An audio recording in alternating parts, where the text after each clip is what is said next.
Muy buenas noches con todos los participantes. Sean ustedes bienvenidos. Hemos abierto nuestra aula virtual. Mientras el resto de participantes sigue conectándose desde la sala de espera virtual, importante compartir con ustedes unas cortas indicaciones que nos van a permitir que esta conferencia sea aún de mejor calidad. Tomen en cuenta que la transmisión está relacionada al Internet que cada uno de los usuarios disponga para su conexión, por lo que les recomendamos que trate de conectarse a una red Wi-Fi estable, así su señal será aún de mejor calidad. Si se interrumpe la transmisión, por favor presione el botón rojo que se encuentra en la parte superior de sus pantallas con la palabra reconectar. Inmediatamente después retornará al aula de conferencias.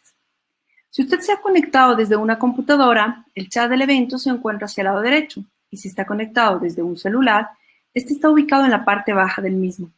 Allí usted podrá realizar sus consultas o sus preguntas a los speakers de esta noche. Recordarles que este es el primer curso anual de actualización continua en pediatría que organiza la Sociedad Ecuatoriana de Pediatría. Cuenta con el aval universitario de la Universidad de las Américas y hoy estamos en el módulo de traqueobronquitis, bronquiolitis y asma. Este es el módulo 3. Este curso, al contar con aval universitario, requiere el cumplimiento en horas académicas. Le sugerimos que trate de participar al menos el 80%. Finalizado todos los módulos, se enviará una cortita evaluación, la misma que, junto con el promedio de asistencia, nos permitirá entregar los diplomas como participantes aprobados. Quienes no realicen la evaluación recibirán su diploma únicamente de asistencia.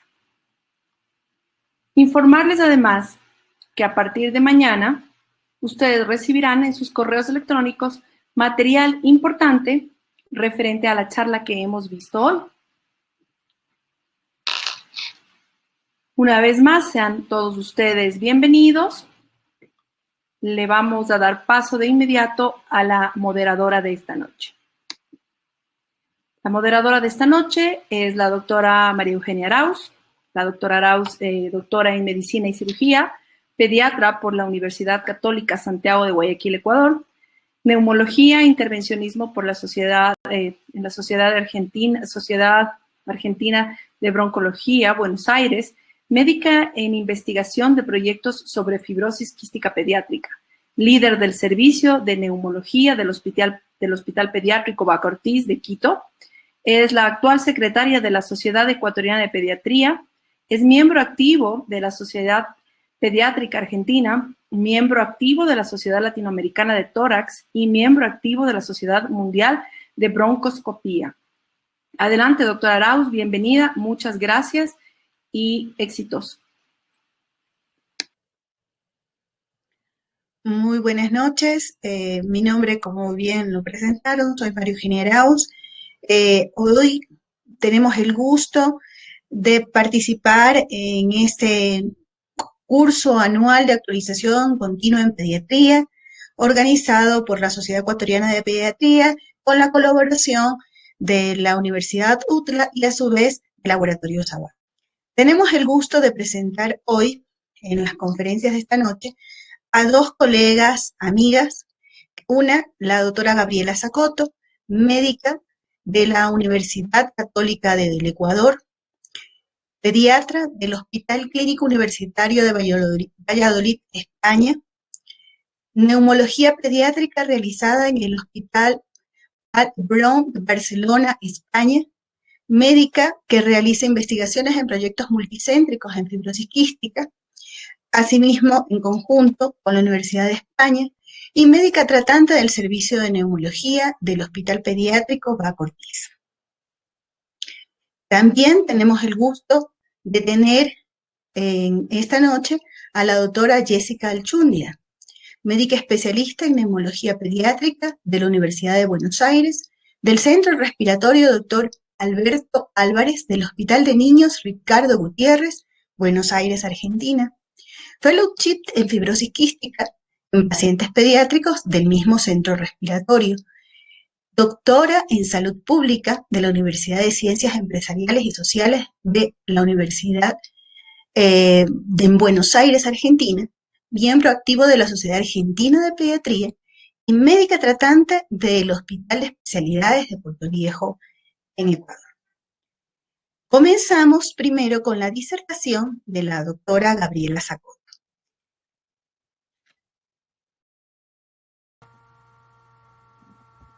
Buenas noches con todos.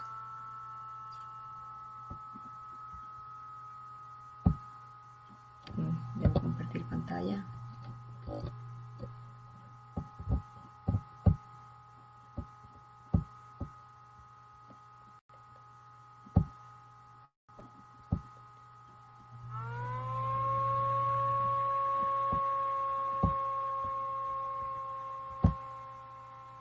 ¿Se ve la presentación? Sí, doctora Gabriela, se ve. Empezamos. Bueno, buenas noches con todos. Qué gusto estar aquí. Cuando me invitaron a presentar el caso de bronquiolitis, dije, pero ¿qué voy a hablar de bronquiolitis? Del tratamiento sabemos que no hay nada específico. Pero claramente la bronquiolitis es un tema importante, es un tema frecuente. Es una publicación de Lancet de 2017 que básicamente nos cuenta cómo le fue al sincitial respiratorio en 2015. Y resulta que fue responsable de 33 millones de casos de infección respiratoria baja en menores de 4 años, un tercio se produjeron en menores de 1 año, 30 millones en países de renta media a baja y un 20% fueron episodios severos. 3 millones de niños fueron hospitalizados por esta causa, la mitad en menores de 6 meses, y en el periodo neonatal puede ser tan alta la tasa de hospitalización como 15,9 por cada 1.000 neonatos. Los casos fatales se registraron sobre todo en neonatos y niños en países de baja renta. Esto hace que OMS recalque en 2015 que la vacuna para sincitial respiratorio sería la más importante vacuna en los siguientes 5 a 10 años. Claro, no sabíamos nada del COVID. Yo les voy a presentar este tema con un caso clínico que van a hacer que surjan preguntas y entonces revisaremos las publicaciones más actuales. Se trata de Emily, tiene 6 meses, sin antecedentes familiares de importancia, un embarazo controlado, serologías negativas, la madre no recibió vacunas durante el embarazo, el parto se produjo espontáneamente a las 36 semanas, peso y talla fueron acordes a la edad gestacional, tuvo alergia a la proteína de la leche de vaca a los 21 días, pero con el hidrolizado fue bien y tuvo buena respuesta, desarrollo psicomotor adecuado para la edad y las vacunas del PIE. Acude por rinitis de 3 días de evolución, tos y porque los padres denotan que respira algo más agitada. Sin embargo, esto no le impide que con más frecuencia se alimente con sus tomas. Más frecuentes, menos cantidad, pero se logra alimentar. Tuvo fiebre en las primeras 24 horas, lo máximo 38, ahora tiene algo de febrícula. En el examen físico tiene una frecuencia respiratoria de 35, saturando 94% al aire ambiente. Y en el examen físico tiene tiraje subcostal, crepitantes bivasales. Pero el estado general es bueno. ¿Cuál es el diagnóstico inicial? ¿Es una neumonía adquirida en la comunidad? ¿Es una infección de vías respiratorias superiores? ¿Es una bronquiolitis o es una fiebre sin foco? Lastimosamente no hay nada interactivo para que ustedes respondan, pero bueno, lo apuntan y luego vemos si coincidimos las respuestas. ¿Cómo se define la bronquiolitis? La bronquiolitis, el diagnóstico es clínico, es un episodio de dificultad respiratoria en menores de 2 años, precedido los 2-3 días previos de síntomas respiratorios altos, algo de rinorrea, congestión, y que en 2-3 días empieza con dificultad respiratoria. Traducida por taquipnea, por signos de dificultad respiratoria, tiraje, subcostal, supraesternal, quejido, dependiendo de la gravedad, y signos en el examen físico de inflamación de parénquima pulmonar, traducido en sibilancias o crepitantes. En niños pequeñitos, las apneas pudieran ser también un síntoma de presentación. Y según la serie, si son niños muy pequeños, de menores de 2 meses, pudiera estar presente incluso en un 25% de los casos. Según la ingesta que tengan, pueden tener más o menos signos de deshidratación. Y los síntomas habitualmente empeoran a los 3-5 días y luego van saliendo, van mejorando. La tos se resuelve en el 90% en las primeras 3 semanas, pero puede durar hasta un 10%, un mes, que quizás es importante prevenir a los padres para evitar que se preocupen. Entonces todas estas guías, ahí les enseñé la guía, la española, la de Reino Unido, la americana. ¿Podemos recopiar esto y ponerlo en la realidad de nuestro país?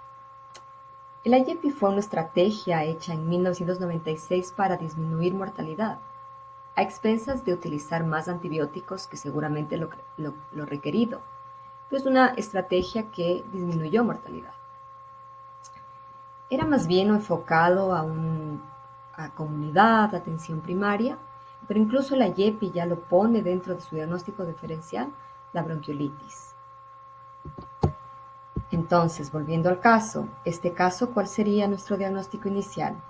Una neumonía adquirida en la comunidad, quizás esperaría algo más de fiebre más tiempo, más alta, una auscultación más focal, una infección de vías respiratorias superiores no tendría por qué venir con dificultad respiratoria, una fiebre sin foco, pues tiene foco porque el foco es respiratorio y nos quedamos con el diagnóstico de bronquiolitis. ¿Qué hacemos entonces? ¿Es una bronquiolitis leve y se puede dar manejo en domicilio? ¿Pedimos detección de virus respiratorios? Por ser pretérmino, ¿se podría considerar el ingreso por ser un grupo de riesgo? Las 2 primeras son correctas. Y entonces vamos a ver qué grupos están en mayor riesgo. Esta es una revisión de 2017 que da peso de ingreso por virus y sistema respiratorio según las diferentes patologías. Entonces, el síndrome de Down sin cardiopatía ya multiplica 6 a 10 veces más el riesgo de ingresar por una bronquiolitis sin sistema respiratorio. Si es que tiene cardiopatía añadida, este riesgo se duplica hasta 12. El grupo de inmunodeprimidos congénitos o adquiridos es otro grupo de riesgo que también conlleva un mayor tiempo de excreción vírica, y esto puede explicar algunos casos de brotes intrahospitalarios. No solo es un grupo de más riesgo, sino tiene más riesgo de progresar de infección respiratoria alta a baja, y hasta la mitad de casos pudiesen ingresar. El grupo de neumopatías crónicas, dentro de estos la fibrosis quística. La fibrosis quística no solo puede ser de peor pronóstico en el momento de la infección actual, sino que puede determinar una peor función pulmonar persistente luego del episodio. E incluso puede favorecer el aislamiento por pseudomonas. La enfermedad pulmonar crónica del pretérmino, antes conocida como displasia broncopulmonar, es un factor de riesgo independiente, y la prematuridad también es un grupo que le va peor, porque no hay que olvidar que el traspaso de anticuerpos se da en el 3er trimestre de embarazo. La cardiopatía congénita, sobre todo si cursa con hipertensión pulmonar, enfermedades neurológicas, y todos estos grupos ingresan más, se quedan más tiempo y pudiesen requerir ventilación mecánica. Pero la mayoría de ingresos en bronquiolitis son niños a término, sin factores de riesgo conocidos. Esta es otra revisión que excluye los niños de riesgo y ve que el 92% son menores de 6 meses. Y este porcentaje proporcionalmente aumenta a medida que son más pequeños los pacientes, que tienen menor edad. Y esto es comprensible porque estamos hablando de niños con alveolos escasos, con alveolos pequeños, con una resistencia intraluminal aumentada por un menor diámetro luminal por su anatomía, con un reflejo de tos que no siempre es eficiente, con una inmunidad que tampoco está suficientemente madura, Y todo esto conlleva que pudiesen tener una mayor severidad de enfermedad. Otros factores como peso bajo al nacimiento, linfopenia y factores ambientales como la contaminación atmosférica y la exposición a tabaco pueden hacer también que sea más severo el cuadro. La radiografía de tórax no se relaciona con la severidad clínica de la bronquiolitis. Y sí que es verdad que la infección por virus sincitial respiratorio pudiera tener una mayor severidad. Y efectivamente este es el virus más frecuente. El 80% de bronquiolitis son por este virus. Aunque no hay que olvidar que otros también son causantes de estos. Para influenza adenovirus, por ejemplo. Un 6 a 30% de casos puede haber coinfección de dos tipos de virus. Y esto no tiene por qué significar un más grave pronóstico de la infección. Las características clínicas no difieren significativamente dependiendo del virus, aunque sincitial respiratorio pudiera tener algo más de estancia hospitalaria y severidad. El tratamiento, por supuesto, no depende del tipo de virus y es común a todos los virus. Hay un foco de investigación activo actualmente en la etiología, sobre todo en coinfecciones, pero metodológicamente tampoco es demasiado fácil porque la muestra que se toma de naso u orofaringe no siempre está correlacionada con tracto respiratorio inferior. Pero sí que es verdad que las infecciones bacterianas son poco frecuentes, quizás la otitis media de las que más. Tenemos ya identificado que en niños vamos a estar particularmente atentas. ¿Con qué score vamos a puntuar esta bronquiolitis? Esto es una última revisión que revisa todas las escalas previas. No hay ninguna escala validada específica y que yo les pueda recomendar.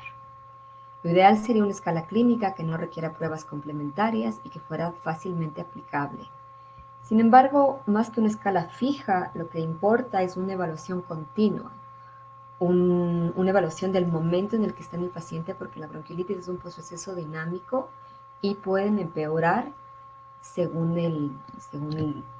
el tiempo que están hospitalizados. Solo a modo de ejemplo, no que les recomiende esta escala, este es un estudio español, es su estudio que en su hospital lo utilizan para validar una escala. Como ven, son todos ítems clínicos y esto da una puntuación. Lo que sí que es verdad es que es importante que quizás todos los miembros del centro hospitalario tuvieran una misma escala y pudieran hablar un mismo idioma, por así decirlo.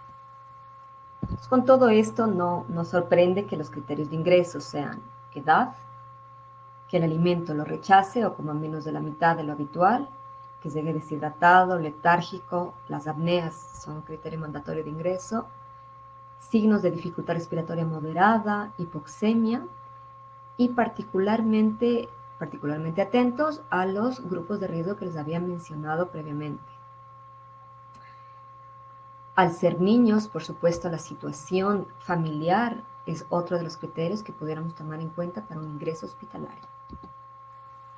Volviendo a nuestro caso, ¿cuál sería el manejo inicial? Es una bronquiolitis leve y se puede dar manejo en domicilio. Pedir detección de virus respiratorios. El que sea pretérmino nos obliga a ingresarle. Pues yo creo que es una bronquiolitis leve, podríamos manejar en domicilio, podríamos pedir detección de virus respiratorios, sobre todo en la época pandémica en la que estamos, con miras a aislamiento, sea de familia o de su entorno. Bueno, pues nos llega el resultado, finalmente es un SARS-CoV-2 negativo, pero es un sincitial respiratorio positivo. ¿Qué pruebas pediría a continuación?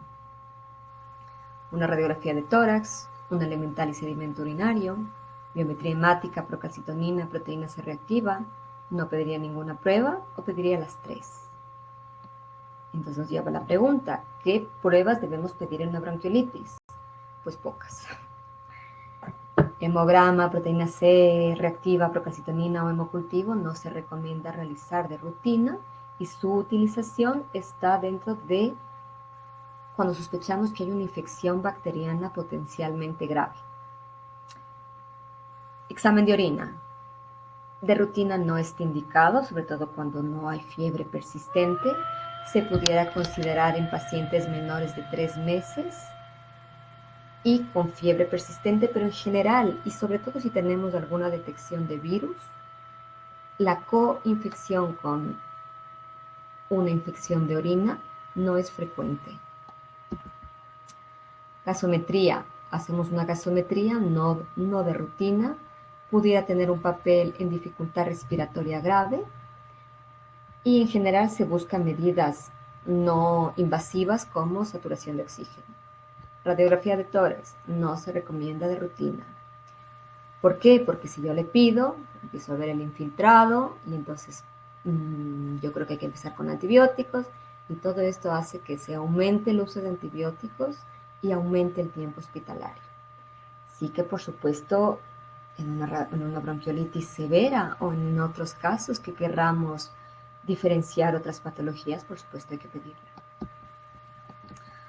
Los test virológicos, hay que hacer una prueba de detección de virus.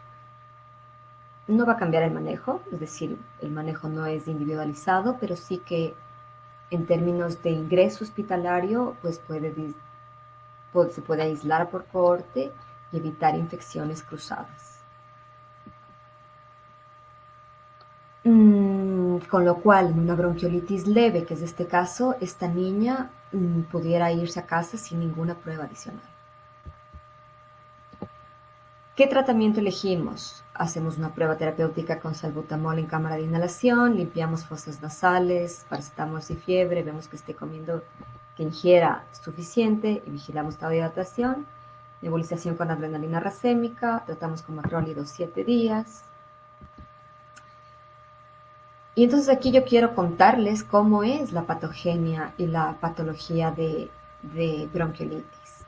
Un niño inhala, se infecta a través de aire, entra el virus a fosa nasal, infecta las células epiteliales, estas células epiteliales se descaman y son arrastradas hacia el tracto respiratorio inferior.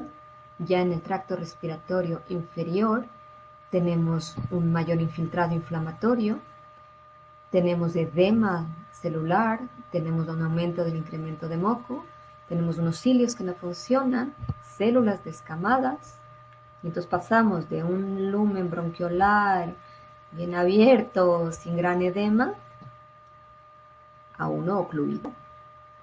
Todo esto lleva a una obstrucción de la luz bronquiolar y, por ende, un colapso alveolar distal o un atrapamiento de aire alveolar. Entonces tenemos al niño pues que ya lo tenemos con una obstrucción importante, con moco en el interior, con tejido inflamatorio, con tejido edematoso. ¿Por qué les cuento esto? Porque, y entonces, ¿por qué no sirve nada? ¿No? Vamos a darle algo, vamos a darle broncodilatadores, vamos a hacer algo. Resulta que el broncodilatador no actúa porque no lleva una constricción del bronquio. El tratamiento es de soporte, hay que prevenir la deshidratación con tomas frecuentes, con hidratación que se puede dar a través de sonda nasogástrica o intravenosa. Debemos prevenir la hiponatremia y cuidado con la aplicación de sueros hipotónicos en los niños. Queremos prevenir la hipoxemia y nuestro objetivo será una saturación de oxígeno por encima del 90%. La monitorización continua es igual de segura que tomarle cada cierto tiempo la saturación y quizás una monitorización continua pone más alerta a los padres. La limpieza de fosas nasales le podemos ayudar, pero hay que evitar la aspiración fuerte y profunda porque esto causa mayor daño traumático y mayor edema y prolonga el tiempo hospitalario. La fisioterapia respiratoria no se ha evidenciado beneficio, quizás hay algún estudio que dice que las técnicas de expiración y de acompañamiento a la expiración con compresión torácica pudieran ser útiles. Por supuesto, clapping es una técnica en desuso que ya no se utiliza. No se recomienda la utilización de beta-agonistas, ni adrenalina, ni corticoides. El suero salino hipertónico, que es lo que más se ha hecho énfasis, Pues algunos estudios decían que si lo utilizamos en el servicio de emergencias disminuye el número de ingresos hospitalarios, que disminuye el tiempo total, pero las publicaciones que van saliendo se van rectificando y no se puede recomendar. Antibioticoterapia no funciona, a menos que haya una sobreinfección bacteriana que no es frecuente, y la terapia antiviral quizás en casos de influenza podría tener un espacio. Frente a todo esto, frente a que no tengo poco que ofrecer, más que un tratamiento de sostén, que tampoco es poco, sí que tengo que estar clara de qué criterios para estar con una terapia intensiva cerca, y son que tenga dificultad respiratoria persistente, taquipnea de más de 70 por minuto, aleteo nasal, tiraquia subcostal, signos de dificultad respiratoria, quejido, hipoxemia que no responda a oxigenoterapia de bajo flujo. En algunos hospitales se podría utilizar oxigenoterapia de alto flujo, que es un oxígeno más caliente y más cómodo para el niño, que el niño tenga apnea o que tenga mal estado general. Tratamiento elegido entonces sería limpieza de fosas nasales, paracetamol si tuviera fiebre y vigilar la ingesta. La niña se fue a casa, se recuperó, tosió un poco y está bien. Entonces vuelvo a mi pregunta inicial, ¿no? ¿Qué hay de nuevo en la bronquiolitis? Pues la prevención y medidas de educación que ahora vemos que son tan útiles, medidas de antitabaco, promover lactancia materna y la higiene de manos.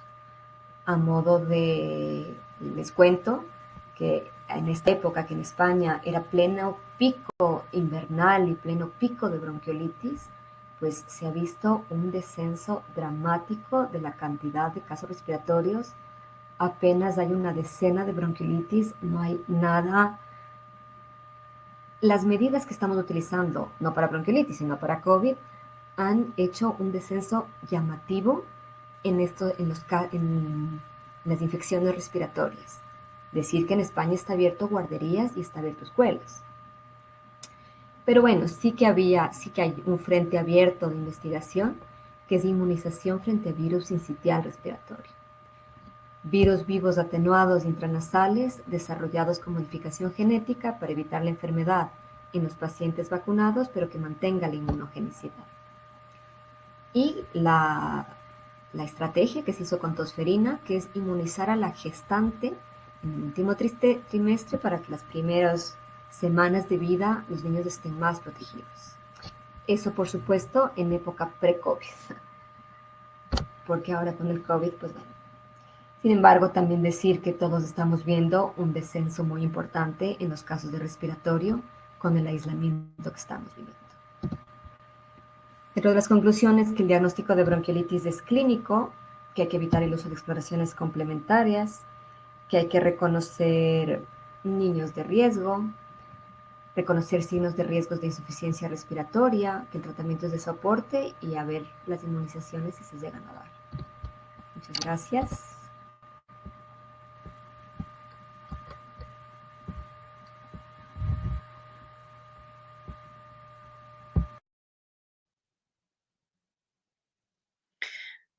¿Me escuchan? Muchísimas gracias, doctora Sacoto.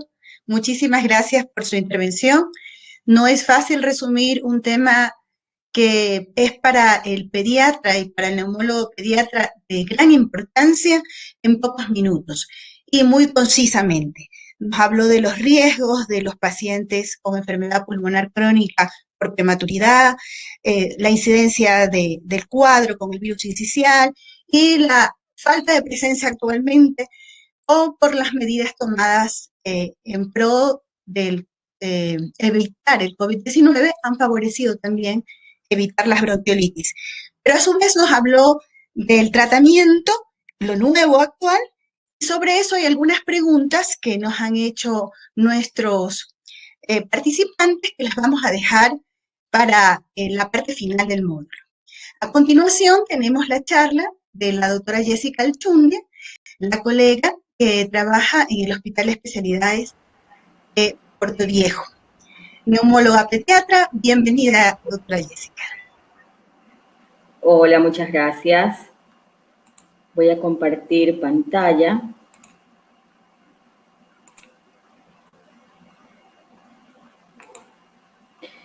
Listo. Doctora, ¿me confirma si se ve la presentación, por favor?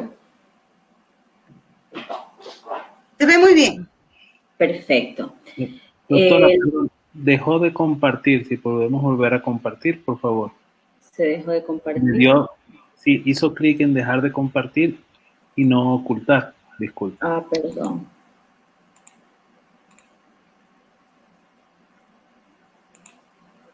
¿Listo?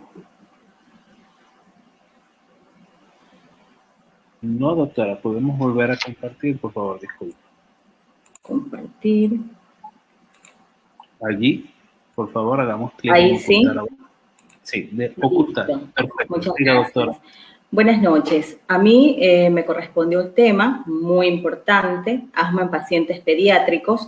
Cuando la doctora María Eugenia me propuso el tema, dije, muy amplio el tema. La verdad que los tópicos de asma pueden ser cada uno una charla distinta.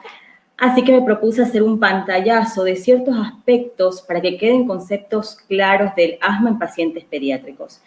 Tema importante para empezar por la casuística. Hay, según lo que dice la OMS, más de 300 millones de pacientes con asma en el mundo, más de 250.000 muertes al año en el mundo se deben al asma y principalmente en los países en desarrollo. Otra importancia es nuestra duda que a veces queda en simplemente sibilancias o en realidad se trata de asma. Esta duda surge más en los más pequeñitos, en los lactantes, en los preescolares. ¿Cuándo me arriesgo? ¿Cuándo digo? ¿Cuándo aseguro al padre que estamos hablando de que ya es un asma? Ya le digo el diagnóstico o lo catalogo como un sibilante y lo estudio. Entonces, esos son conceptos que quiero que queden un poco claros en la presente charla. El asma es una enfermedad inflamatoria crónica de toda la vía aérea. Se dice que es el resultado de una predisposición genética en una determinada etapa de la vida con ciertos alérgenos o elementos ambientales. ¿Sí? Entonces, el resultado de toda esta interacción viene a ser el asma. Como definición de asma, debido a que es una patología que tiene una patogenia bastante amplia, las definiciones se basan en lo que es la descripción del cuadro clínico, la descripción de cuáles son, qué conductas terapéuticas tiene, pero en realidad esta es la definición que a mí por lo menos más me agrada y les voy a explicar por qué. Esta definición dice, el asma es un trastorno inflamatorio crónico diseminado en toda la vía aérea, determinado por disfunción de numerosas células y sus productos, asociado a hiperreactividad bronquial, que frente a estímulos desencadenantes de diversa índole produce episodios recurrentes de sibilancias, disnea, opresión torácica y tos, debido a obstrucción bronquial de grado variable, habitualmente reversible, en forma espontánea o mediante el tratamiento. En este concepto de definición, ¿qué rescatamos? 4 aspectos importantes que definen el asma. Primero, que es de un sustrato anatomopatológico inflamatorio. Estamos hablando de un proceso inflamatorio crónico, es decir, permanente en la vía aérea, por mucho que los niños intercrisis nos parezcan asintomáticos. Nos habla del sustrato fisiopatológico, ya que menciona la hiperreactividad bronquial, y el sustrato o la traducción clínica que se da a partir de la obstrucción bronquial y que generalmente es reversible. Estos son los 4 aspectos principales que definen el asma. En epidemiología, como habíamos hablado, como les dije inicialmente, más de 300 millones de personas en el mundo la padecen. El GINA persiste diciendo que la prevalencia es muy amplia en todo el mundo, puede ir en regiones desde el 1 y en otras regiones hasta el 18%, y es la enfermedad pulmonar crónica más frecuente en la infancia. Es la principal causa de ausentismo escolar. De ahí es mucho la importancia del diagnóstico y tratamiento adecuado. En Ecuador, por allá en el 2004, Mazzoli presentó lo que es la incidencia de prevalencia de asma y en ese momento Ecuador correspondía más o menos a un 8% de su población. Actualmente Ocampo, en una crítica que hizo, mirada crítica de lo que es el ISAC y otros estudios como el AIRLA, presenta actualmente en el 2017 que la prevalencia de asma en Ecuador es del 10.9%. Fisiopatogenia de asma son múltiples, hablamos de factores genéticos, pero no podemos identificar o no hay un gen que se diga que es el único que se relaciona con asma, así que es una enfermedad multigénica. Así que hay múltiples genes que intervienen en la producción elevada de la inmunoglobulina E, en lo que es la activación de esta hiperreactividad bronquial, en el desbalance TH1-TH2. También otra fisiopatogenia de asma es la obesidad, que nos conduce a un estado proinflamatorio. Hay múltiples estudios. Unos nos mencionan que el asma por el sedentarismo que produce, especialmente en nuestros niños, y el uso de corticoides es el que tal vez produciría obesidad.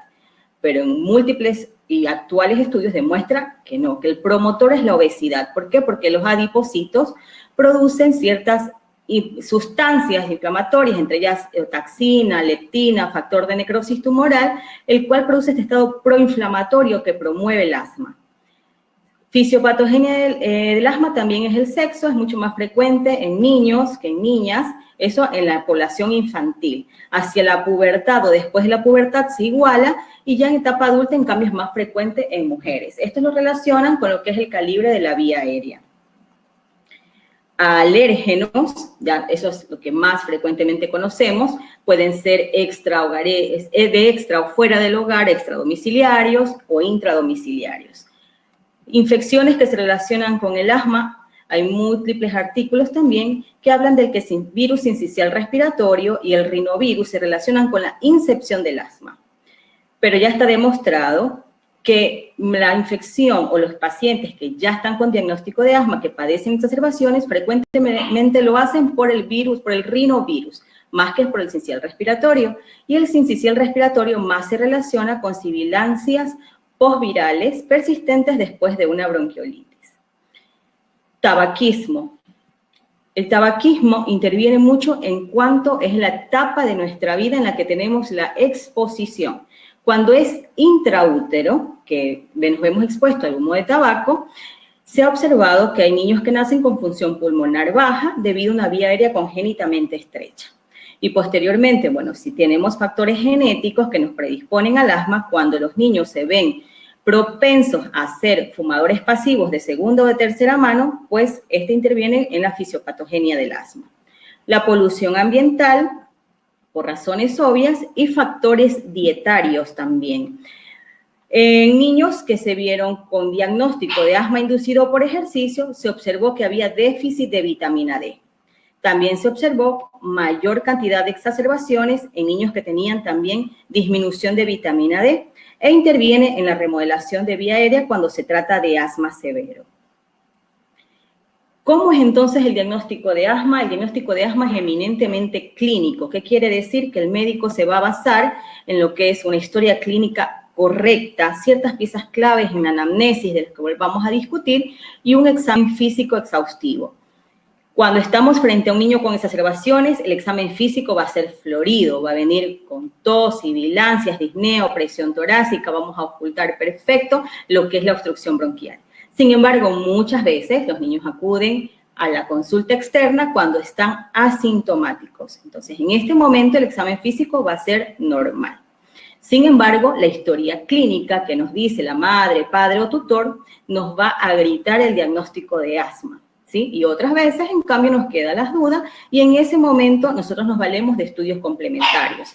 Hay estudios complementarios que son inespecíficos y específicos. Entonces, a propósito de hablar del diagnóstico de asma, vamos a hacerlo a través de un cuadro clínico, de un caso clínico, perdón.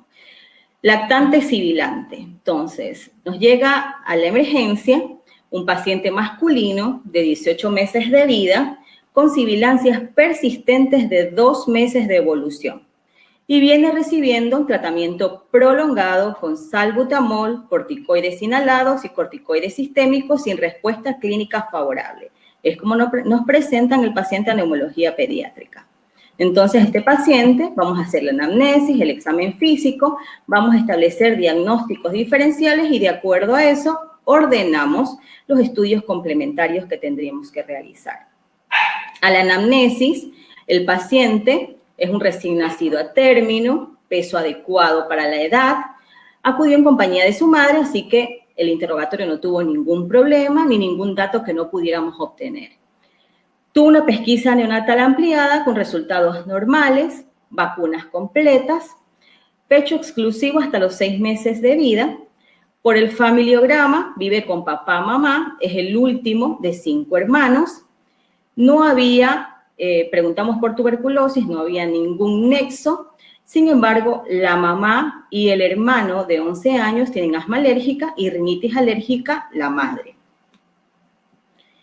La evolución de la enfermedad, el niño presentó el primer cuadro de obstrucción bronquial a los 4 meses de vida. Este cuadro fue diagnosticado como bronquiolitis, requirió internación de 11 días con un virológico negativo. O sea, un virológico en secreciones respiratorias negativo. A los 7 meses de vida tuvo un cuadro de obstrucción bronquial que también requirió internación, se acompañó de hipoxemia, tuvo 4 días de internación y tuvo también un virológico negativo. A los 16 meses de vida, manifiesta la madre, tuvo un cuadro de obstrucción bronquial con hipoxemia, tuvo 7 días de internación y un virológico negativo. Pero aquí había un dato que nos llamaba la atención. Menciona la madre que al darle el alta, el niño nunca estuvo bien. Ella escuchó que le dieron el alta con sibilancia. O sea, ella sentía que al niño silbaba el pecho y que igual le dieron el alta. Eso representó a la madre visitas semanales a la emergencia en la que usaron corticoides sistémicos y rescates con salbutamol. Entonces, en estos 2 últimos meses, el niño había recibido salbutamol a dosis de 800 microgramos por día, budesonide de 400 microgramos por día y corticoides sistémicos. Cada vez que intentaban retirarlo, justo el bebé se exacerbaba y terminaba de nuevo usándolo. Entonces, en ese momento, lo habían enviado de otro establecimiento de salud con motivo de internación, debido a que en las últimas 48 horas de su estado basal había aumentado la tos, no tenía predominio horario, no se relacionaba ni con la lactancia ni con la alimentación. Tenía un aumento de dificultad respiratoria, estaba febril y tenía hipoxemia. Estaba saturando aire ambiente 91%. Me hubiera gustado que este sea un poco interactivo para que hagan todas las preguntas que desean, pero bueno, al final si tienen alguna, la anotan y las respondemos. Al examen físico nos llamaba la atención que era un niño que lucía solamente un poco pálido, pero de ahí se lo veía en buen estado. Al examen general tenía eczema delante de los codos, atrás de las rodillas. Al aspecto respiratorio tenía una expiración prolongada, estaba poco taquipneico, tenía tiraje intercostal, requerimiento de oxígeno suplementario que corregía con un flujo de 1.5 litros por minuto por cánula nasal. A la auscultación habían solo sibilancias expiratorias y subcrepitantes diseminados en ambos campos. Al aspecto cardiovascular, el niño estaba normal, los ruidos cardíacos rítmicos, normofonéticos, o sea, tenía el primer y el segundo ruido en los 4 focos, no había tercer ni cuarto ruido y no había soplos, y tenía un llenado capilar normal. El aspecto gastroenterológico nos menciona la madre que no era vomitador, no era regurgitador, tenía deposiciones normales, era un abdomen un poco globuloso, pero blando, depresible, no impresionaba doloroso y ruidos hidroaéreos normales. Desarrollo neuromadurativo también acorde a edad. El peso tenía 12 kilos, que corresponde al percentil 75, y talla 84 centímetros, que también corresponde al percentil 75. Entonces, como vemos, pese a 8 semanas de estar silbando, no tuvo alteración de su desarrollo conductatural. Viendo la curva de crecimiento de peso, talla que nos enseñaba, que la mamá llevaba registrado, nunca frenó en esto. Esta es la radiografía de ingreso. Les preguntaría cómo están, pero debido a que no me pueden responder, entonces se las comento. Es una radiografía completa. Lo que sí vemos, no vemos condensación, un lóbulo medio un poquito medio sucio, o sea, un síndrome del lóbulo medio, pero vemos también signos de atrapamiento aéreo, horizontalización de costillas y un poco de aplanamiento de ambos hemidiafragmas. Con esto, entonces, ¿qué decidimos en el momento que tuvimos al paciente frente a nosotros? Fue empezar un tratamiento inicial, lactancia materna de demanda y dieta acorde a edad. Nosotros en ese momento nos fijamos, porque el niño estaba todavía tomando pecho materno, nos fijamos a que pudiera hacerlo bien, que no se agitara, y vimos que más bien se calmaba. Así que nosotros no suspendimos la vía oral, dimos salbutamol 200 microgramos cada 4 horas, bromuro de ipatropio 20 microgramos cada 6 horas, fluticasona 125, un PAF cada 12, y empezamos un plan de descenso de corticoides orales. Omeprazol le colocamos a 1 miligramo por kilo de peso día. Entonces, ¿cuáles son los planteos diagnósticos? Porque en ese momento nosotros ingresamos a ese paciente con ese plan, pero en miras de estudiarlo, ¿no? Entonces, decimos, ¿es un sibilante recurrente con factores de riesgo para asma? ¿A qué llamamos sibilante recurrente? Entonces, quiero que queden estos conceptos claros. Nosotros llamamos sibilante recurrente a los menores de 1 año que tienen 3 o más episodios de sibilancias en 6 meses. Y en los mayores de 1 año llamamos sibilantes recurrentes cuando tienen 3 o más episodios de sibilancias en 1 año. Llamamos sibilantes persistentes cuando son sibilancias diarias que persisten por más de 4 semanas. Nuestro paciente es un sibilante recurrente, pero con este último episodio pasa a ser también un sibilante persistente. De acuerdo a esto, y dijimos sibilante recurrente con factores de riesgo de asma, ¿a qué nos referimos cuando decimos factores de riesgo de asma? José Castro Rodríguez, en el 2000, basado en la corte de Tucson, en el cual se incluyeron pacientes que fueron reclutados de entre 1980 a 1984, reclutó 1.200 recién nacidos de varios hospitales en esa corte y se siguieron en el tiempo para ver de los que tenían diagnósticos de asma cuáles eran los factores que ellos presentaban en la infancia y que tal vez nos ayudaba a decir que este sí iba a ser asmático o este no. José Castro Rodríguez, médico peruano que actualmente está en Chile, hizo el Asthma Predictive Index, API, que es el índice de predicción de asma, en el cual se basa en criterios mayores y criterios menores, en base a lo que se encontró en esta corte de Tucson. En los criterios mayores tenemos diagnóstico médico de asma en alguno de sus padres, está probado que tiene un odds radio mayor si es la madre, diagnóstico médico de eczema atópico en el niño, como criterio menor, sibilancias no relacionadas con resfriados, eosinofilia en sangre periférica mayor al 4%, presencia de rinitis alérgica diagnosticada por un médico a los 2 o 3 años de edad. En el 2004 se aumentaron 2 criterios, que es sensibilización a algún alérgeno como criterio mayor y como criterio menor alergia a la leche, huevo o frutos secos. La mayoría de estudios igual se sigue basando en el API original. ¿Cuándo decimos que es un API positivo? Cuando es sibilante recurrente más un criterio mayor o 2 menores. Nuestro paciente es sibilante recurrente, no tiene un criterio mayor, tiene 2 criterios mayores, así que nombramos o decimos que tiene un API positivo. Esto nos da un valor predictivo positivo de un 77%. O sea, nuestro paciente, el que estamos comentando en el caso clínico, tiene 77% de probabilidad de ser asmático. Entonces, sí es un sibilante con factores de riesgo para asma, pero no solo es recurrente. En este último episodio es persistente, por tanto no nos podemos quedar con el diagnóstico de que solamente es un asmático. Si fuera el caso clínico fácil, no lo hubiera traído. Entonces, ¿cuál sería el planteo diagnóstico? Hablamos de sibilante persistente. ¿Qué tenemos que descartar? Tenemos que descartar enfermedad pulmonar crónica posviral.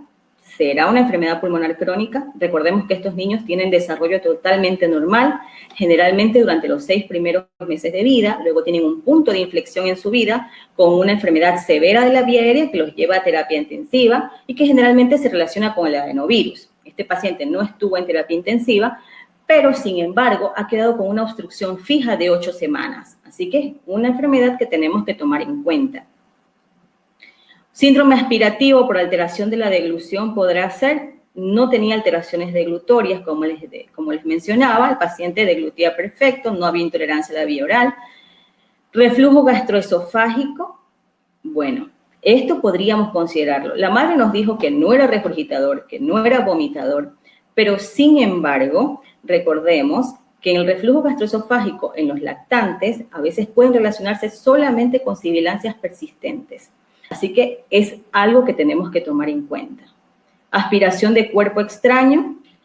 Reinterrogando a la madre, nos dimos cuenta, no fue un episodio abrupto, no decía que estaba jugando con algo, fue algo paulatino este último episodio, que había empezado con rinorrea, había empezado con un poquito de fiebre, que duró solamente 48 horas y de ahí empezó la dificultad respiratoria.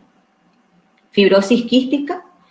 Recordemos que les mencioné que tenía lo que es una pesquisa neonatal ampliada, lo que implica que hay un TIR negativo, pero sin embargo, por esta sibilancia persistente, aunque no haya compromiso del desarrollo condoestatural, tengo que pensar en fibrosis quística.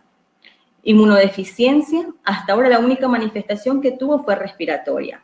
Sería mucho más raro, pero sin embargo, si descartamos las cosas más frecuentes, tendremos que ir descartando ya los diagnósticos que son un poco más difíciles o más escasos. Disquinesia ciliar primaria, no tiene dextrocardia, es un paciente que no manifestó ningún síndrome, ningún distrés respiratorio al nacimiento, es una enfermedad muy poco frecuente, pero sin embargo, si descartamos, como les digo, las más posibles, nos vamos a ir, sí, como me mencionaba a mí un profesor, en ese momento pasamos a los gatos verdes. Siempre tenemos que empezar por los diagnósticos más probables. Decidimos quedarnos con enfermedad pulmonar crónica posviral para empezar el estudio, el reflujo gastroesofágico y la fibrosis quística. En estudios complementarios en este paciente tuvo un laboratorio con hemograma y química normal, una inmunoglobulina en 278, ojo, está elevada. El virológico fue negativo, pero pedimos una tomografía por esas sibilancias persistentes en la que observamos en estos cortes que hay alteraciones de ventilación. Hay áreas más ventiladas que otras tal vez menos perfundidas también, que nos crea este aspecto de patrón en mosaico, que es compatible con enfermedad pulmonar crónica posviral. Pero una enfermedad pulmonar crónica posviral también se relaciona funcionalmente como una obstrucción severa, fija e irreversible de la vía aérea. A este paciente pudimos hacerle un examen funcional respiratorio del lactante, el cual consiste en que el paciente se seda con hidrato de cloral, se lo conecta a un neumotacógrafo, ¿sí? A través de una máscara nasobucal, y se le coloca un chaleco. En el momento en que este paciente inspira profundamente, se activa el chaleco, presiona el tórax del paciente y el flujo de salida de aire se mide por el neumotacógrafo. Este paciente tuvo un Vmax-FRC, que es un flujo máximo de capacidad de capacidad residual funcional de menos 1.4. Y pasó de 172 mililitros por segundo, que fue la basal, a 178 mililitros por segundo después de la aplicación del broncodilatador. Es decir, fue una obstrucción leve, tuvo pequeña respuesta, aunque no considerable con el broncodilatador, así que nos alejamos del diagnóstico de enfermedad pulmonar crónica posviral. Entonces, para fibrosis quística hicimos un test del sudor, el cual fue normal. Se hizo una videodeglución. Pensando en reflujo gastroesofágico, nos fuimos a estudiar la indemnidad anatómica y pedimos también una videodeglución con una serie de esófago gastrodenal. Los 4 tiempos deglutorios de ese paciente estaban normales, pero en ese mismo estudio reportó un reflujo gastroesofágico supracarinal de lento aclaramiento, ¿sí? Una pHimetría en 24 horas que fue patológica. Entonces, lo que se hizo fue el cambio de IVP, de omeprazol a esomeprazol. El paciente en 5 días posteriores a esto ya no tenía aspiración prolongada, no había taquipnia, no había tirajes, había escasas sibilancias bilaterales, pero ya nada. Entonces se decide el alta hospitalaria, pero considerando que este paciente tiene una comorbilidad, vale recalcar este estudio, en el cual buscó evaluar la magnitud del reflujo gastroesofágico y su relación con las sibilancias en niños menores de 2 años. La población fue 67 pacientes sibilantes, tanto recurrentes y persistentes, si tenían el API positivo o API negativo. O sea, indistintamente, solo sibilantes. En estos niños menores de 2 años que hicieron sibilancias, el 42% fue un estudio positivo para reflujo gastroesofágico. La mitad de estos pacientes no tenían síntomas sugerentes de reflujo gastroesofágico. Recordemos que nuestro paciente no era regurgitador, no era vomitador, no era hipador frecuente. La mamá mencionaba que no sufría de esta distensión abdominal. El 32% de estos pacientes en el estudio mejoraron con los síntomas respiratorios del tratamiento antirreflujo y los cuadros, el cuadro más severo en los que tenían reflujo gastroesofágico positivo igual anduvieron bien. Entonces, en todo paciente sibilante, recurrente y persistente menor de 2 años, debe ser investigado el reflujo gastroesofágico por mucho que tenga un API positivo, ¿sí? El diagnóstico del alta fue un lactante sibilante con factores de riesgo para asma y enfermedad por reflujo gastroesofágico. Entonces, el diagnóstico de asma va a variar mucho, como la forma de presentación clínica puede variar. Si nos llega con una crisis asmática, pues los síntomas más frecuentes, como los mantiene hasta ahora el GINA 2020, son tos, sibilancias, disnea o presión torácica. Pero si nos llega un paciente que está fuera de crisis, la presentación clínica va a variar de acuerdo a la edad, a la severidad de que tenga su asma, al tiempo, duración y frecuencia de sus síntomas, pero el predominio de la sintomatología es principalmente tos.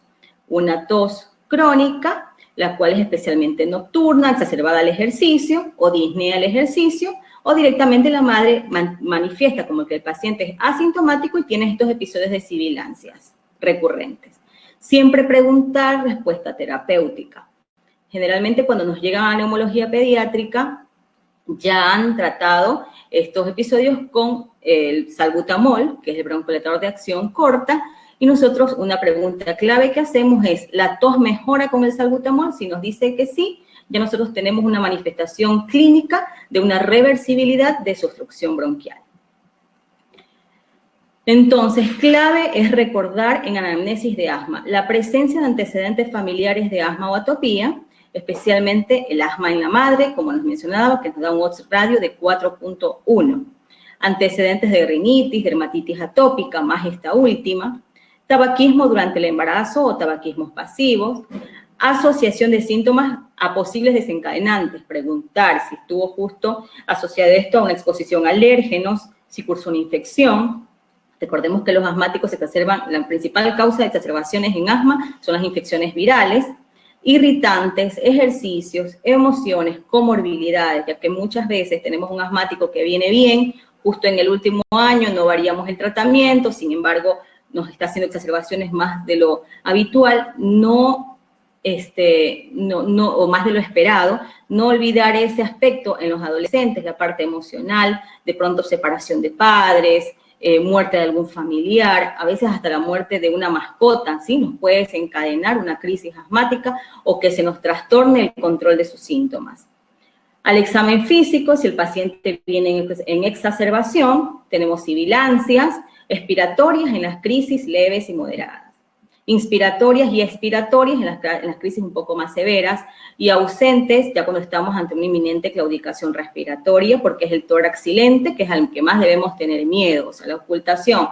El niño estuvo con crisis asmática, nos dice la mamá en la mañana, lo vemos en mal estado, lo vemos somnoliento, que no puede hablar, y al ocultarlo, escuchamos un tórax silente, tenemos que asustarnos. No es que está mejor, está peor.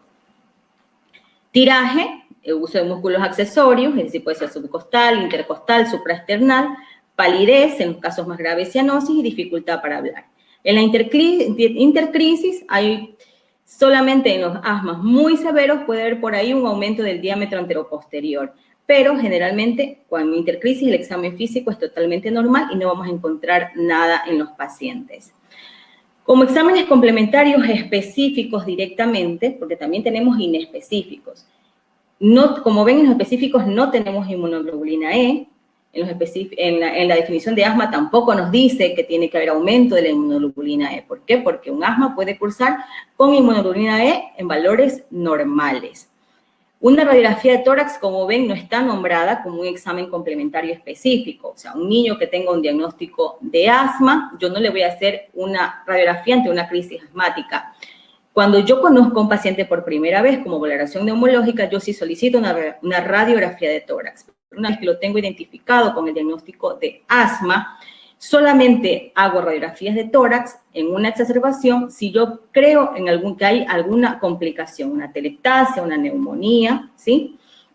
Entonces, como exámenes específicos tenemos la espirometría, que es un examen funcional respiratorio, que lo hacemos en niños mayores de 5 años, los colaboradores, porque necesita que comprendan ciertas pautas. Personalmente, sí he conseguido en mayores de 4 años y medio, que son muy colaboradores, muy pilas, esos niños sí hacen espirometrías, que son aceptables y reproducibles. Entonces, en una espirometría que nos muestre signos de obstrucción bronquial y respuesta broncodilatadora positiva, entonces casi patognomónico que es asma. ¿Por qué? Porque una espirometría solamente positiva a mí no me da el diagnóstico, siempre es la clínica. Entonces, una clínica compatible y una espirometría con una respuesta broncodilatadora positiva me va a dar, entonces me va a afianzar o me va a objetivar lo que es el asma. En caso de que un paciente continúe silbando, pero yo siempre tengo espirometrías normales, entonces ahí sí voy a buscar un test de provocación bronquial a través del ejercicio o metacolina. Y la medición del óxido nítrico en aire exhalado, lo cual lo podemos hacer, requiere solamente respirar a volumen corriente.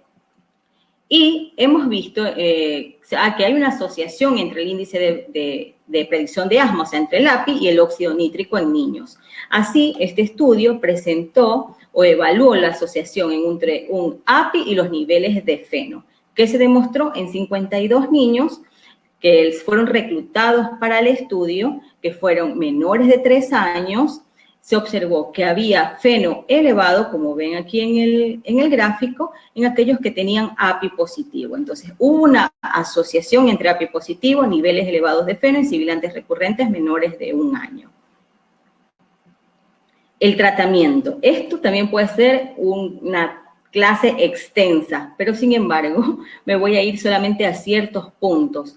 Primero, el asma es una enfermedad generalmente subtratada. El estudio AIRE, mediante cuentas telefónicas en 7 países europeos, en adultos y niños, que observó que lo que más usan los asmáticos es el salbutamol. Sin embargo, el corticoides inhalado, que es el pilar fundamental para el tratamiento de asma, no era usado. También se ha demostrado que los pacientes tienen baja adherencia a su medicación controladora y sobreutilizan el broncodilatador de acción corta. Así lo demostró AIRLA desde el 2005. Ellos hicieron encuestas telefónicas a 11 países latinoamericanos, adultos y niños. Y se observó que la mayoría, cuando hacía tratamientos en general, solamente lo usaban el 6% de la población. Y los corticoides inhalados asociados a broncodilatadores de acción prolongada, apenas el 4%. El objetivo en el manejo de asma, recordemos que es obtener el control de función pulmonar, de los síntomas, disminuir el uso de medicina de rescate y, por tanto, que el paciente tenga actividad física normal. Yo siempre le menciono a las madres, un niño puede hacer vida normal mientras tenga sus síntomas controlados y esté ordenado con el tratamiento preventivo. Nos lleva a reducir riesgos de inestabilidad, menores crisis, remodelación y toxicidad. Hablar de tratamiento de asma sería un poco tener que hablar de lo que son los niveles, si se trata de un asma intermitente, persistente leve, moderada, severa, o sea, prácticamente es un capítulo completo. Entonces, yo les traje estos 3 cuadros del GINA 2020 que habla del tratamiento en menores de 5 años, de 6 a 11 años y mayores de 12 años y adolescentes, adultos, ¿no? ¿Qué tienen en común estos 3 cuadros? Los corticoides inhalados. Hacia los 5 años, de 5 años a menores, lo que vemos es corticoide inhalado al pilar fundamental, también antileucotrienos. En los de 6 a 11 años, corticoides inhalados, a ellos también podemos asociar ya lo que son los broncodilatadores de acción prolongada, aparte de antileucotrienos, ¿sí? Y en los adolescentes, hasta los adultos, entonces tenemos una gama mayor. Pero el pilar fundamental que vemos que no faltan en los 3 cuadros son los corticoides inhalados, ¿sí? Por tanto, es muy importante que nosotros cuando vamos a una emergencia, que estamos en la emergencia, que nos llega un paciente con una crisis asmática y a nosotros nos parece que, o sea, un cuadro de obstrucción bronquial, que nos parece que es una crisis asmática directo, que es un niño que no ha estado recibiendo tratamiento, nosotros podemos empezar el tratamiento desde la emergencia, no solo enviar el corticoides oral, el salbutamol, porque de seguro ese niño después no va a regresar al control. Entonces podemos instaurar tratamiento preventivo y podemos dejar la derivación para el especialista, el neumólogo pediatra o el pediatra, ¿sí? Muchas gracias y estoy abierta a las preguntas que tengan para responder.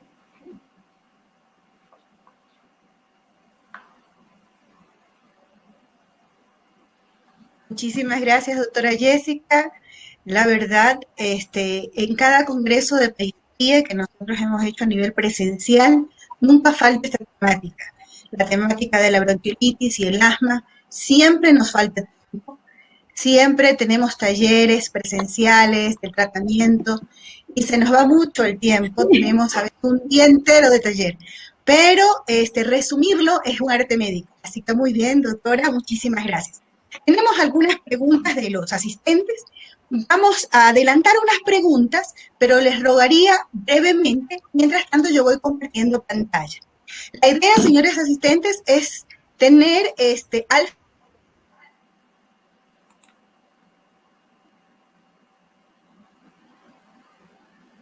hemos compartido en estos minutos.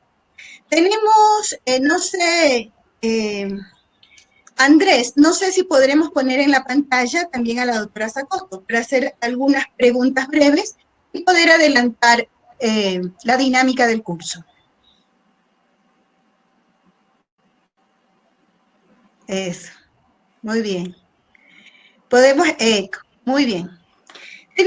Vamos a comenzar con una breve tanda de preguntas. Las posteriores van a ser después de la exposición de los dos últimos casos clínicos que van a ir dentro de este módulo.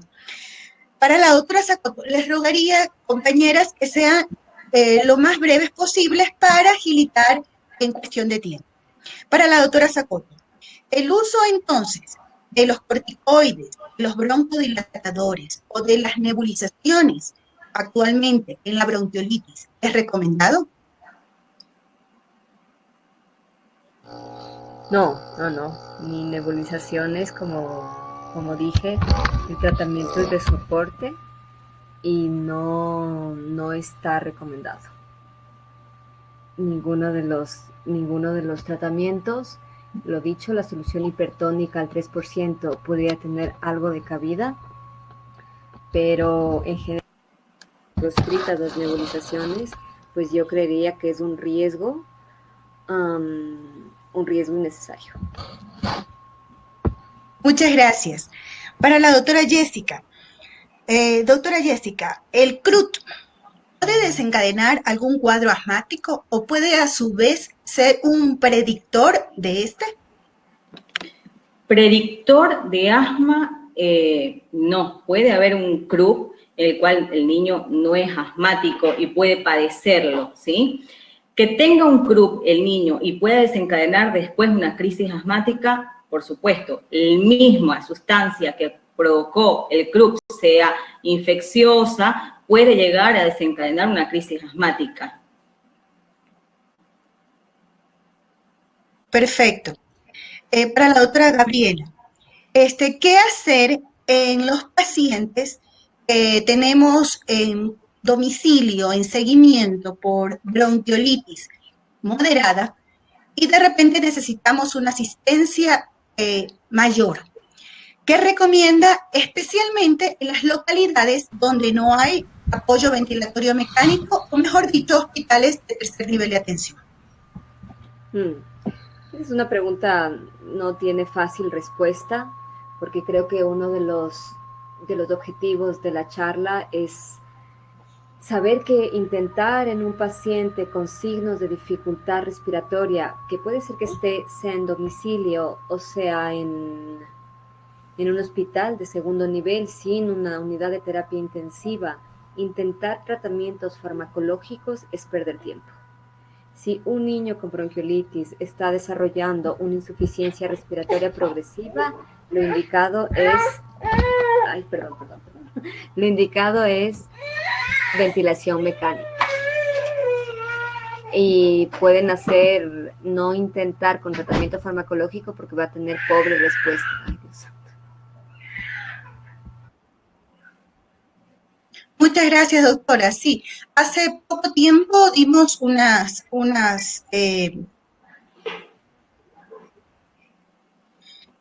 la insuficiencia respiratoria tenemos que estar muy pesquisa.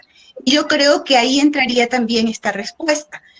Si el niño entra en insuficiencia respiratoria, no podemos sostenerlo en un hospital de primero o de segundo nivel, entonces tenemos que estar muy alertas de estos signos. Y para seguir, para avanzar, para la doctora Jessica, ¿cómo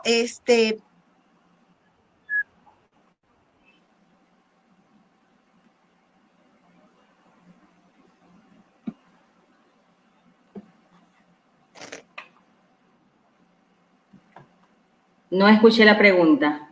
Se cortó. Te la repito. No escuché. Sí, no te preocupes. ¿Cuándo se usaría el tratamiento de antileucotrienos en pacientes asmáticos? Perfecto. Bueno, como decimos, el pilar fundamental en sí de los corticoides, del asma, son los corticoides inhalados. ¿Por qué? Porque el asma es una enfermedad generalmente en los niños con una inflamación eosinofílica, ¿sí? Son muy poco frecuentes que tengan una inflamación mixta o una inflamación neutrofílica. Al tener una inflamación eosinofílica, el principal pilar en el tratamiento es el corticoide inhalado. Tenemos el budesonide, el fluticasona. Cuando yo decido meter o agregar un antileucotrieno en un paciente que tengo conocido, que es un asma atópico, familia atópica, que veo que no responde al tratamiento, entonces, como les decía en un cuadro, es ya meterme a lo que es la clasificación directamente del asma según la severidad de sus síntomas. Entonces, cuando es un asma intermitente, generalmente no doy en menores de 5 años. En los mayores de 6 años ya está avalado incluso que en el intermitente de un corticoide inhalado. Cuando ya es un asma persistente leve, corticoide inhalado. Cuando es un asma persistente moderado o severo, en los menores de 5 años, que yo no puedo agregar todavía un LABA, o sea, un broncoelectrodo de acción prolongada, en ese momento yo ya pienso en colocar un antileucotrieno. O un paciente que también se asocia a una dermatitis atópica, porque me va a ayudar en ese momento, o a una rinitis alérgica que no consigo controlar sus síntomas. Entonces, en ese momento yo me apoyo en los antileucotrienos. Muchas gracias. Bueno, ahora al final vamos a terminar este ciclo de preguntas, pero vamos a avanzar con 2 casos clínicos para que permanezcan las doctoras y puedan también participar de esta discusión. Pongo a compartir pantalla.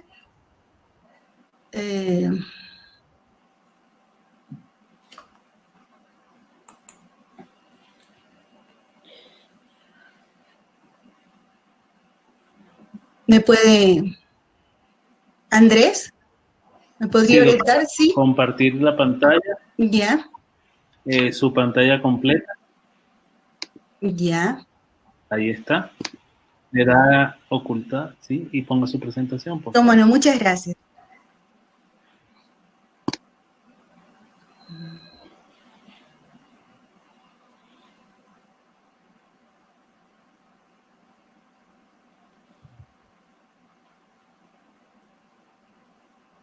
¿Se puede observar?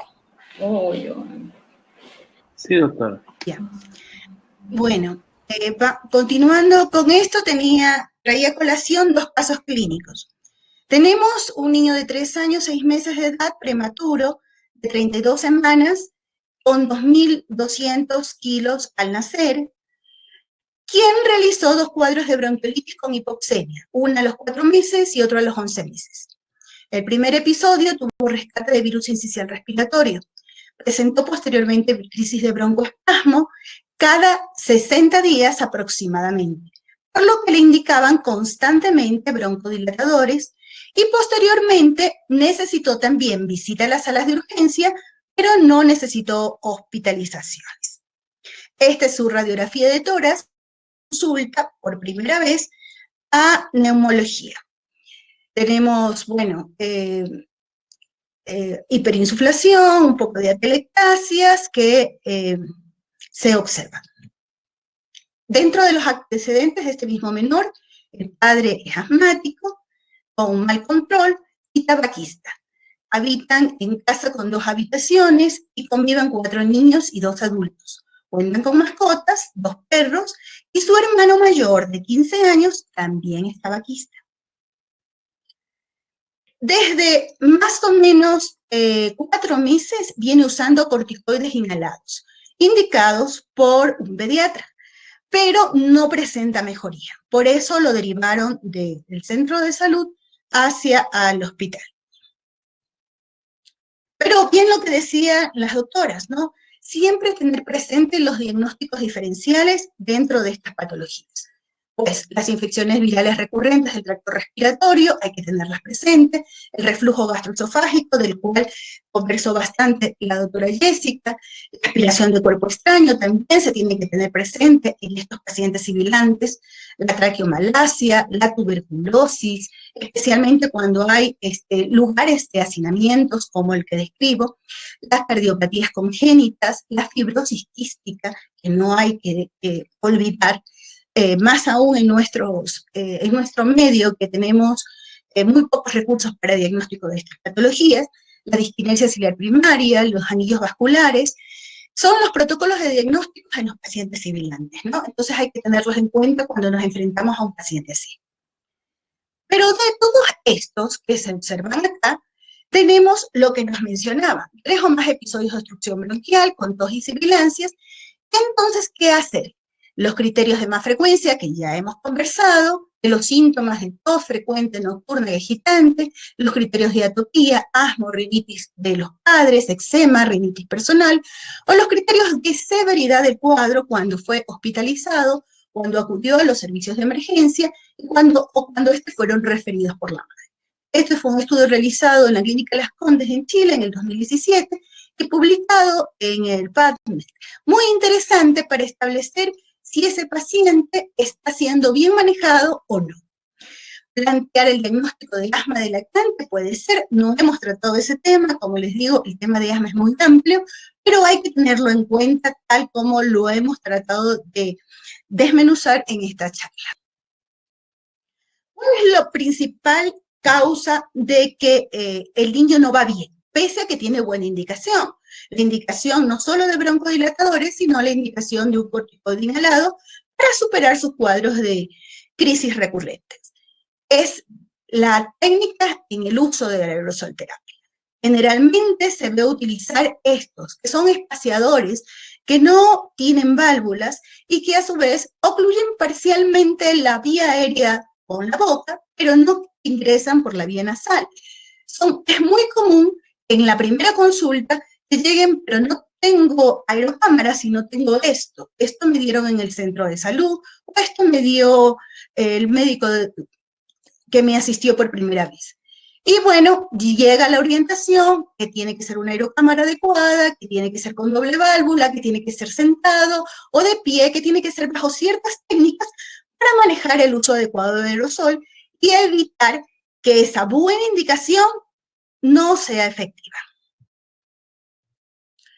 Y otra cosa que me pareció muy interesante, que lo recalcó la doctora Jessica, es analizar que la relación entre el reflujo gastroesofágico y las enfermedades de la vía aérea ya no es un paradigma, es una realidad.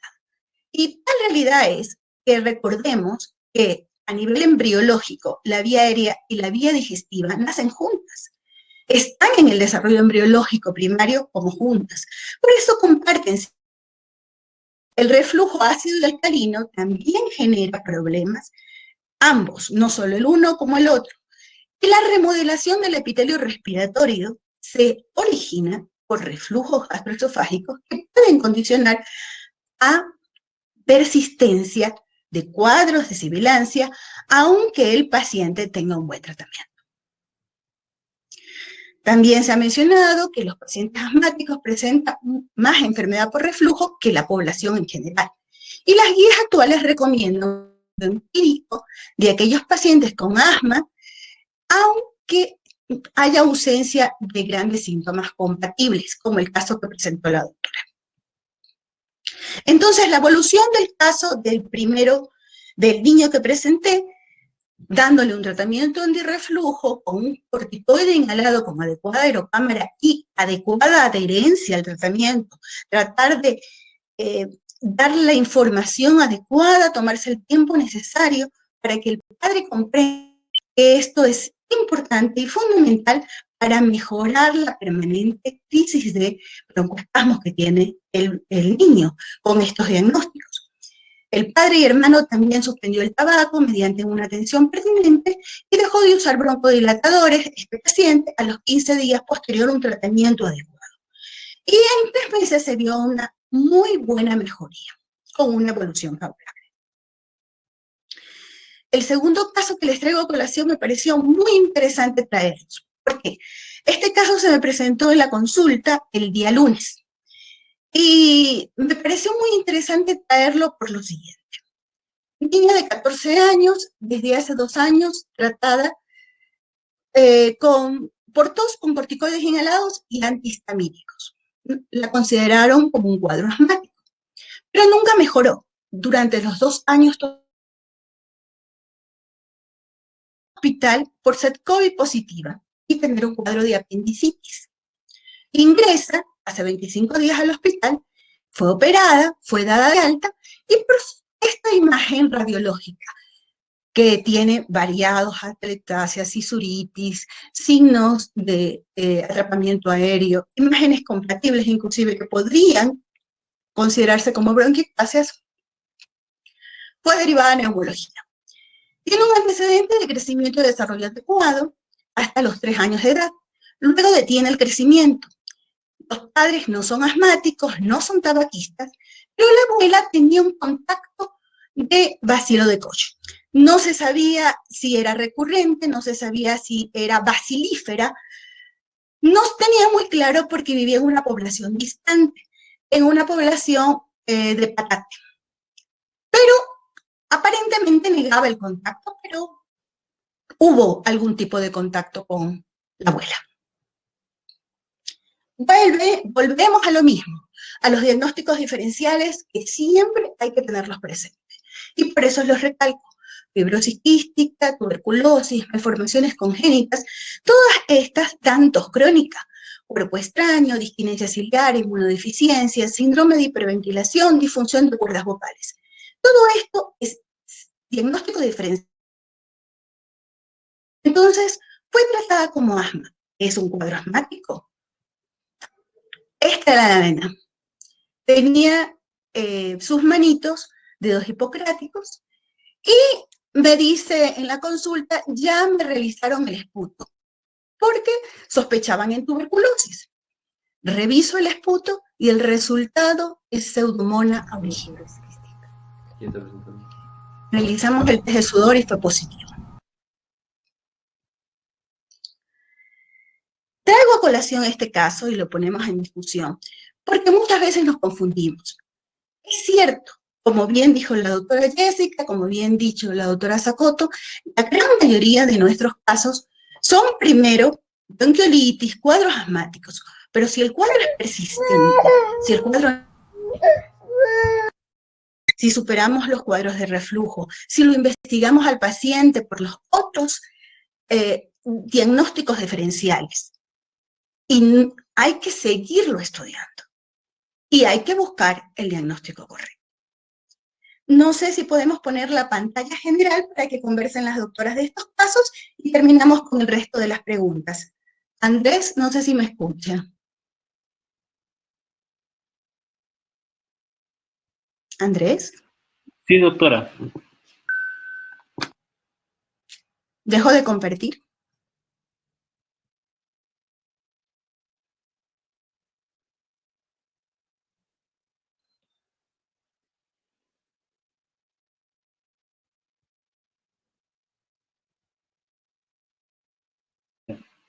Por favor, se pueden abrir cámara y micrófono para la discusión.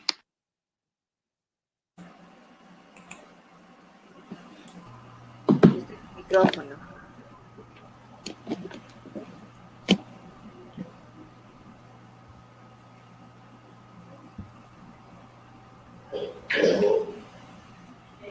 La doctora Gabriela. Sí, estoy aquí, pero estoy solo con el micrófono.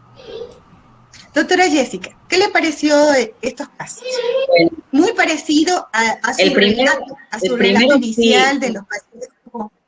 El primero sí, un caso muy parecido al que yo había mencionado, el segundo un caso muy interesante, del cual podríamos dar ciertos mensajes. Por ejemplo, como yo mencioné, el examen físico de un paciente asmático o de un sibilante recurrente que termina no siendo asmático, sino un sibilante postviral, al examen físico fuera de crisis, generalmente el niño es normal. No vamos a tener signos de hipoxemia crónica, no vamos a tener, por ejemplo, acropaquia. Si en un paciente que nosotros creemos asmático, nosotros encontramos acropaquia, nos grita, nos está gritando que debemos de pensar en diagnósticos diferenciales, ¿sí? Los pacientes asmáticos, por muy severos que sean, es muy raro que te hagan acropaquia y generalmente en la infancia y en la adolescencia no se acompaña el asma de acropaquia, ¿sí? Entonces, ese es un mensaje que quiero dar de ese segundo paciente. Siempre es verdad pensar en las causas más frecuentes, tal vez la fibrosis quística en nuestro país no se sospecha a tiempo y eso hace que anden los, entre comillas, asmáticos que no se controlan y anden por la vida silbando y siguen siendo asmáticos, no. Como dijimos en la conferencia, el asma, recuerden que es una obstrucción al flujo aéreo que es reversible, incluso a veces no necesita tratamiento, revierte de forma espontánea, por eso hay diferentes niveles de acuerdo a la severidad de los síntomas. Pero si vemos que son sibilancias persistentes, un niño que tiene signos de hipoxemia crónica, ya no es un asma, hay que pensar en algo más.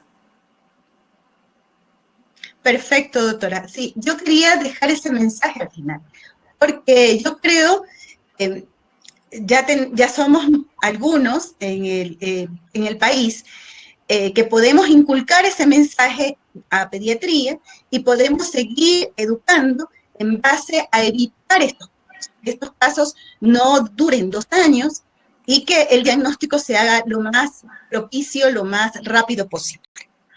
Tengo las últimas preguntas.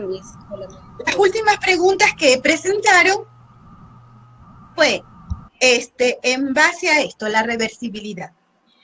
¿Es posible que durante la pubertad el niño supere su cuadro de asma? El asma es una enfermedad crónica, inflamatoria de la vía aérea, que no tiene cura. No viene y mi hijo silbó hasta los 11 años y de ahí se curó porque justo le di lo que me dijo Pepito. No, el asma es una enfermedad, como su nombre lo dice, crónico, está durante toda la vida. ¿Qué es lo que sucede? Bueno, si directamente el niño, generalmente los que silban después de los 13 años, que ya no silban más después de los 13 años, no son asmáticos, tal vez nos equivocamos un poco en el diagnóstico, simplemente eran sibilantes tardíos o persistentes, pero más asociados a virus, y no, tal vez no hubo una buena anamnesis o claves dirigidas como las que mencionamos, que sí nos llevan a pensar en el diagnóstico de asma. Pero, ¿qué es lo que sí puede suceder? Recordemos que en los preescolares, sobre todo, y en los lactantes, el calibre de la vía aérea es muy pequeñito. Es distinto al niño escolar y mucho más distinto todavía al de la pubertad. Es como un sistema de tuberías que lleva aire al pulmón. Estos tubitos, entonces, que son los bronquios que llevan aire en los lactantes y en los preescolares, son más finitos. Esto implica que edemas leves obstruyen la vía aérea mucho más fácil, por tanto, de un cuadro más florido. ¿Qué es lo que pasa? Cuando vamos hacia la pubertad, crece el pulmón, aumenta el calibre de la vía aérea, entonces, así simplemente no ha tenido una inflamación importante como para producir un cuadro de obstrucción bronquial. Entonces, a veces, en lo que es la adolescencia, que tenemos el crecimiento más importante, se remiten un poco los síntomas, pero sin embargo ya tenemos a los 22, 23 años de nuevo que aparecen o se embarazan y aparece de nuevo la crisis asmática. Entonces, no, acordarnos que un asma después de los 13 años sigue silbando. Muchas gracias, doctor. La doctora Sakoto, que estaba sin la cámara por problemas técnicos, quería comentar también acerca de los casos presentados. Sí, era solamente para el primer caso. Yo creo que es algo que quizás no lo preguntamos siempre, es la presencia de tabaquismo. Dentro del acto de difícil control, es uno de los 4 preguntas que debemos hacer si alguien fuma en domicilio. Y la segunda, que también recae en asma de difícil control, es la correcta técnica inhalatoria, que yo creo que también es muy importante recalcar. Yo que esto deja la puerta abierta para hacer un módulo solamente de las enfermedades respiratorias crónicas como lo es el asma. Yo, siendo las 9 de la noche, agradezco mucho la presencia de ambas colegas. Muchísimas gracias por tu participación, su contribución. Agradezco a la Sociedad de Pediatría por brindarnos esta oportunidad de participar, de contribuir a la sociedad y a su vez contribuir con todos los médicos que son la primera línea en atender este tipo de patologías. Doctor, ¿algunas palabras de despedida? Bueno, muchísimas gracias por la invitación. Sí, la verdad que fueron 3 temas bastante importantes, resumidos o en cápsulas, que van a valer y que espero que les sirva a todos ustedes. Muchísimas gracias. Doctora Sakoto. Sí, lo mismo. Buenas noches con todos. Espero que les haya valido. Cualquier cosa a las órdenes. Y yo creo que el objetivo es mejorar y dar bienestar a los niños que estamos atendiendo. Así es, mis doctoras, muchísimas gracias. Esperamos que estas palabras de estas 2 horas hayan servido y hayan contribuido para mejorar siempre nuestra calidad y nuestra forma de atender. Muchas gracias. Buenas noches.